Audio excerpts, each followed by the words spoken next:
Kia ora.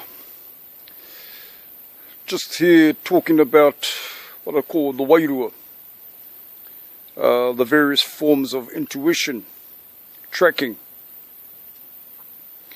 This time, going to be looking at tracking old places. Some of you, even old sort of shed houses, and it's important to sort of get a sense of just the environment around us. Ko tēnei, o ko te whao tēnā, the whao native tree, the whao, like Maunga Whao, the name for Mount Eden, this particular tree here coming around. Kopa kopa and other things, the red ones and black ones, kawa kawa there. Just looking at the various indications of life. Now for some of you, you'll pick up things based on the plants. Based on the plants, you get a feeling. So start to tune in to your own natural intuition. Some of you may actually have experiences where things such as an old tank or an old house can start to, you get feelings about the place. You may get glimpses of who once lived there or what once happened there. So what you're doing is tuning into the land and getting a feeling for the storyline of the buildings. And particularly in today's modern world where we're moving houses and building houses, you want to make sure that you're not building on old graves. Make sure you're not building on old sites of contamination, both psychic as well as physical. You want to make sure that our Chinese whanaungas call it the feng shui, the wind and the water and all those sort of things, the elemental elders. So tuning in. The old shit house, the sewer. A lot of kids are now committing suicide. They don't know how to discharge a lot of their emotional debris and excrement so that you're flushing it out and they end up going into the old sewer.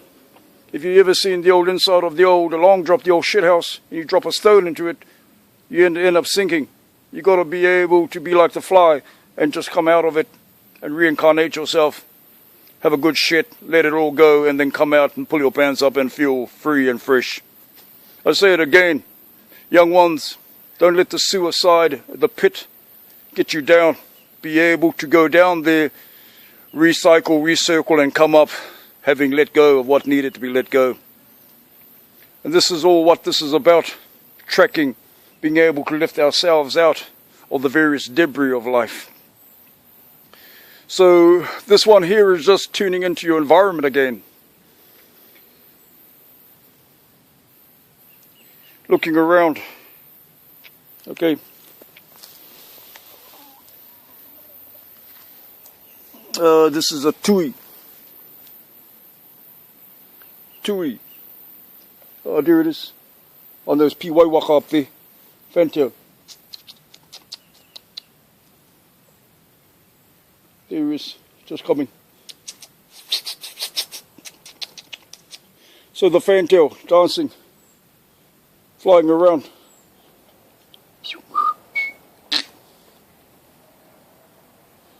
So being able to dance with the ebb and flow of life.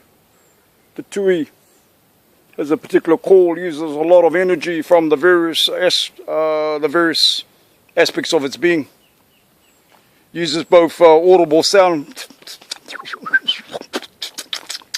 a lot of other sounds too. And also note that a lot of thoughts and that have invisible breath to them. Has invisible breath, that your thoughts are charged with a particular air that can be cyclic like a cyclone, or it can be soft and as gentle as a feather, just soothing yourselves. So again, this is part of the wairua work, working with the wairua, working from my particular approach. Each person will have their own different ways of working with it, so that you can learn to track. Nō lera, tēnā koutou, kia ora no tātou katoa. Turn this thing off.